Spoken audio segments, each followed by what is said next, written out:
ಇಂದ ಎಲ್ಲ ಕೆಲಸ ಮುಗಿದಿತ್ತು. ಸಿಎಂ ನಾನಿಬ್ಬರು ಹೋಗಿ ಇನಾಗ್ರೇಟ್ ಮಾಡ್ತಾ ಇದ್ದೀವಿ. ನಾಳೆ ಬೆಳಗ್ಗೆ ನರೇಗಾದು ಚಿಕ್ಕಬಳ್ಳಾಪುರ ಜಿಲ್ಲೆ ಕೋಲಾರ ಜಿಲ್ಲೆ ಸೇರಿಸಿ ಒಂದು ದೊಡ್ಡ ಕಾರ್ಯಕ್ರಮನ ನಾವು ನರೇಗಾ ವಿಚಾರದಲ್ಲಿ ನಮ್ಮ ಹೋರಾಟ ನಡೀತಾ ಇದೆ. ಸುರ್ಜೇವಾಲಾ ಅವರು ಬರ್ತಾ ಇದ್ದಾರೆ, ಎಲ್ಲ ಎಂಎಲ್ಎಗಳು ಕೂಡ ಬರಬೇಕು.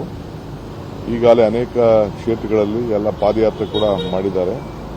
ಇನ್ನು ಯಾವುದಾದ್ರು ಉಳ್ಕೊಂಡಿದೆ ಪಾದಯಾತ್ರೆ, ಅಲ್ಲೂ ಕೂಡ ನಾವು ಇದನ್ನು ಮುಂದುವರಿಸ್ತೇವೆ, ನಿರಂತರವಾಗಿ ಮುಂದುವರಿಸ್ತೇವೆ. ಸೊ ಜೊತೆಗೆ ನಾನು ಬೆಂಗಳೂರು ಸಿಟಿ ನೆನ್ನೆ ಎಲ್ಲ ರಿವ್ಯೂ ಮಾಡಿದ್ದೀನಿ. ಎಲ್ಲ ಏನು ರೋಡ್ ವರ್ಕ್ಸ್ ಇದೆ, ಸುಮಾರು 5,000 ಕೋಟಿ ರೂಪಾಯಿ ವೆಚ್ಚದ ರೋಡ್ ಕೆಲಸ ಇದನ್ನ ಮಾರ್ಚ್ ಏಪ್ರಿಲ್ ಅಲ್ಲಿ ಎಲ್ಲ ಮುಗಿಬೇಕು ಅಂತ ಹೇಳಿದ್ದೀನಿ. ಮಾರ್ಚಲ್ಲಿ ಶುರು ಆಗಬೇಕು, ಏಪ್ರಿಲ್ ಅಲ್ಲಿ ಮಳೆ ಬರೋಕ್ಕಿಂತ ಮುಂಚಿತವಾಗಿ ಎಲ್ಲ ಶುರು ಆಗಬೇಕು ಅಂತ ಹೇಳಿದ್ದೀನಿ. ಜೊತೆಗೆ ಬೆಂಗಳೂರು ಸುತ್ತಮುತ್ತಲು ಒಂದು 40 ಕಿಲೋಮೀಟರ್ ಒಳಗಡೆ ಯಾರು ಜಮೀನು ಕೊಡೋರಿದ್ರೆ ಇನ್ನೊಂದು ಅಡ್ವರ್ಟೈಸ್ಮೆಂಟ್ ಕರೀರಿ ಅಂತ ಹೇಳಿದ್ದೀನಿ. ಯಾರು ಯಾವ್ದಾದ್ರು ಗುಡ್ಡಗಳ ಪಕ್ಕ, ಫಾರೆಸ್ಟ್ ಪಕ್ಕ ಯಾವ್ದಾದ್ರು 5-6 ಜನ ರೈತರುಗಳು ಸೇರಿ, ಇಲ್ಲ ಯಾರು ಲ್ಯಾಂಡ್ ಅಗ್ರಿಗೇಟರ್ ಸೇರಿ ಒಟ್ಟಿಗೆ ಜಮೀನು ಕೊಡೋದಿದ್ರೆ ಒಂದು 100 ಎಕರೆ 2-3 ಜಾಗದಲ್ಲಿ ತಗೊಳ್ಳೋಕ್ಕೆ ಸಿದ್ಧವಾಗಿದ್ದೀವಿ. ಅದು ಕೂಡ ನಾನು ನಮ್ಮ ಆಫೀಸರ್ಸ್ಗೆ ಇನ್ನೊಂದು ಅಡ್ವರ್ಟೈಸ್ಮೆಂಟ್ ಕೊಡಿ ಅಂತ ಡೆಪ್ಟಿ ಕಮಿಷನರ್ಸ್ಗೆ ನಾನು ತಿಳಿಸಿದ್ದೀನಿ.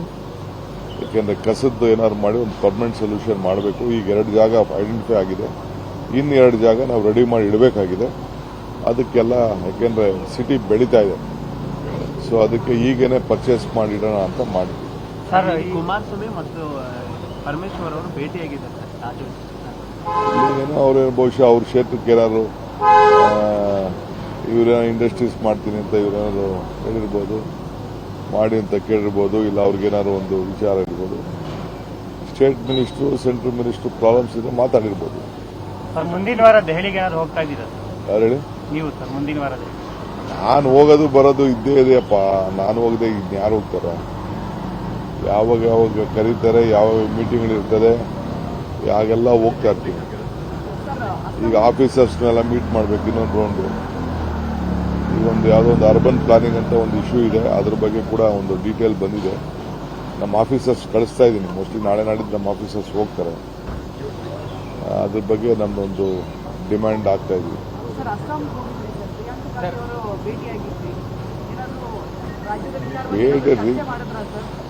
ನಮ್ಮ ರಾಜ್ಯದ ವಿಚಾರ ಎಲ್ಲ ನಂಗೆಲ್ಲ ಮಾತಾಡಕ್ ಹೋಗಲ್ಲ. It is not A public discussion. Rahul Gandhi tweeted against the tariff issue, sir, and he also slams CM Modi. How do you look at that, sir?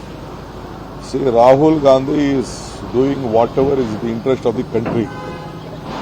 When there is a tariff problem, every farmer of this country will be affected. Every business of this country will be affected. So anything which has been decided, discussed, should be openly debated. That is what our leader Rahul Gandhi's desire is. He is the leader of the opposition. They did not allow him to speak on this issue also. On various international issues, he could have spoken. It is very unfortunate that the leader of the opposition has not been given an opportunity to discuss various subjects. So whatever Rahul Gandhi is doing is working in the interest of the country. National Youth Congress protested in AIS Summit. Union Minister Kumaraswamy also slammed on Youth Congress protested in AIS. How do you look at it? Okay, it is his political way. This is our boys' political way. We will discuss with them. I don't know who has guided them. Let me discuss later.